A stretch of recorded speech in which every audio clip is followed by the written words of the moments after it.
అలాగే every women ఒక let's say 1 ఇయర్‌లో ఏమేం హెల్త్ టెస్ట్ చేపిచ్చుకోవాలి రెగ్యులర్‌గా? అసలు అప్పుడు సజెస్ట్ చేస్తూ ఉంటారు నార్మల్‌గా బ్లడ్ చెకప్స్ కానీ ఇవన్నీ. కానీ వుమెన్ ఎలాంటి హెల్త్ చెకప్స్ చేపిచ్చుకుంటే వాళ్ళలో ఏమేం ప్రాబ్లమ్స్ ఉన్నాయో తెలుస్తుంది మేజర్‌గా?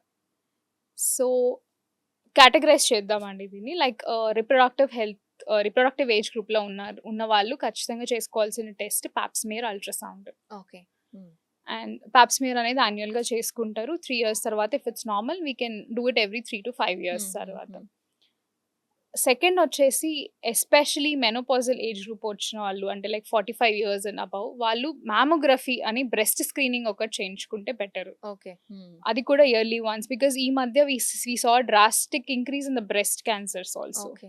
So hmm. పాప్స్మియర్‌తో పాటు మామోగ్రఫీ కూడా చేయించుకుంటే బెటర్. హ్మ్. ఒకవేళ దీనికన్నా తక్కువ ఏజ్ గ్రూప్ వాళ్ళు ఉంటే రెగ్యులర్‌గా వాళ్ళు సెల్ఫ్ ఎగ్జామినేషన్ ఆఫ్ బ్రెస్ట్ చేసుకున్నా గానీ, లేకపోతే రెగ్యులర్‌గా గైనకాలజిస్ట్ దగ్గరికెళ్లి ఎగ్జామినేషన్ చేయించుకుంటే సరిపోతుంది. హ్మ్. యాహ్! అలాగే మేడం ఇంకొక ప్రాబ్లమ్ మనం చూస్తూ వస్తాం. మీరు ఇప్పటిదాకా బ్రెస్ట్ క్యాన్సర్ ఎలా అన్నారో, సర్వైకల్ క్యాన్సర్ గూడా ఇప్పుడు చాలా మందికి వస్తూ ఉంది. అది ఎలా డిటెక్ట్ చేయాలి? అలాగే హెచ్‌పివి వ్యాక్సిన్ అనేది ఎంత important? So, cervical cancer detect జేయడానికి మనం యాస్ వి సెడ్ మనం పాప్ స్మియర్ స్క్రీనింగ్ చేసుకుంటే మనకి most of the time cervical cancer prior స్టేజెస్‌లోనే మనకి కానీ తెలిసిపోతదండి. ఏమైనా సింప్టమ్స్ మనకు తెలుస్తాయా ముందే? ఈ టెస్ట్‌లు కాకుండా ముందే మనకి ఏమైనా బాడీలో సింప్టమ్స్ ఏమైనా తెలుస్తాయా? How how can we detect మనలో మనం వితౌట్ ద టెస్ట్ అంటే? సో, ఇర్రెగ్యులర్‌గా బ్లీడింగ్ కానీ, స్పాటింగ్ గానీ అవుతుంది. రైట్. ఇంటర్‌కోర్స్ చేస్తే బ్లీడింగ్ ఓకే. కానీ, స్పాటింగ్ హ్మ్. కానీ అవుతుంది. ఆర్ ఫ్రీక్వెంట్‌గా discharge excessive right. Vaginal discharge వస్తుంది అన్నప్పుడు ఒకసారి చెక్ చేయించుకోవడం hmm. Better. Okay. Yeah! So, HPV vaccines ఎంత ఇంపార్టెంట్ మ్యామ్? ఈ మధ్యన చాలా మంది డాక్టర్స్ అవేర్‌నెస్ పెంచుతూ వస్తున్నారు. అసలు హెచ్‌పివి వ్యాక్సిన్ ఎవరు తీసుకోవాలి? ఎప్పుడు తీసుకోవాలి?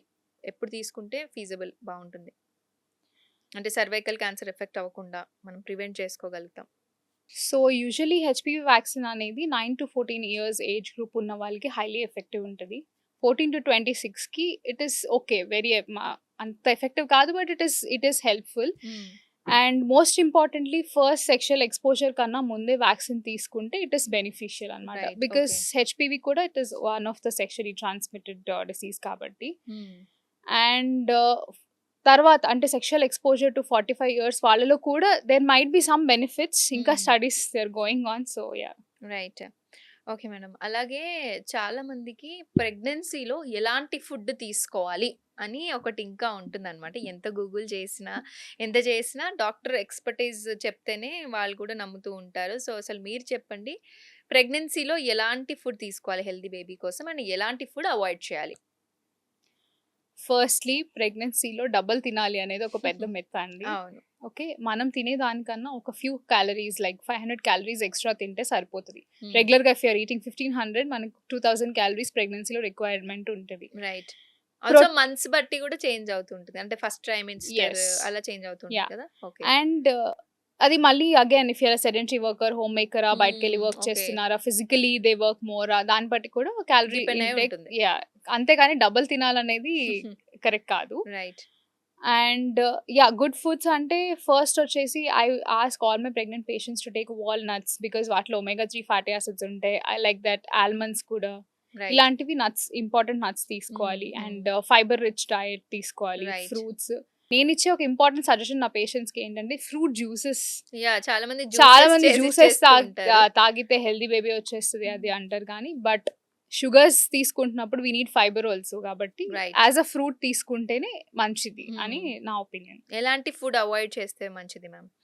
జంక్. హ్మ్. అగైన్ జంక్, కానీ ఆ బర్గర్స్. టైంలోనే క్రేవింగ్స్ ఎక్కువగా అవుతూ ఉంటాయి గదా! మరి ఎలా ఇంట్లో చేసుకొని తినమంటారా? బట్ బయట క్రేవింగ్ అవుతూ ఉంటది. సో, అప్పుడే తినమంటారు. సరే నీకు నచ్చింది ఇప్పుడే తినేయి అంటూ ఉంటారు. సో, ఎలా తీసుకోవాలి దాన్ని? So, most of the time అంటే బాగా క్రేవింగ్స్ వస్తున్నాయనుకున్నప్పుడు I ask them to preferably eat home made foods అండి. డెఫినైట్‌లీ. కానీ కొంచెం అంటే హెల్తీయర్‌గా చేసుకొని తినొచ్చు. ఇప్పుడు we have lot of recipes on YouTube also how to make definitely. Healthier ఆహా! స్టఫ్ అని చెప్పి. Right. Okay.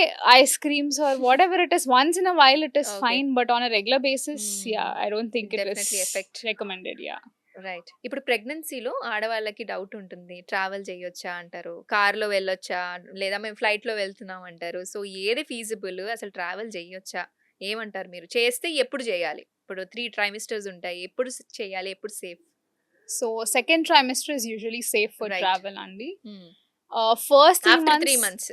First okay. 3 months high chances of miscarriages ఉంటాయి. మళ్ళీ హ్మ్. బ్లీడింగ్ అవుతది. అందుకని రైట్. ట్రావెలింగ్ అవాయిడ్ చేయమని చెప్తాము. But second trimester usually it is symptomatically కూడా వాళ్ళకి నాసియా ఇవన్నీ తగ్గిపోతాయి and they will be more అవును. కంఫర్టబుల్ కాబట్టి second trimester up to 28 weeks is good for travel.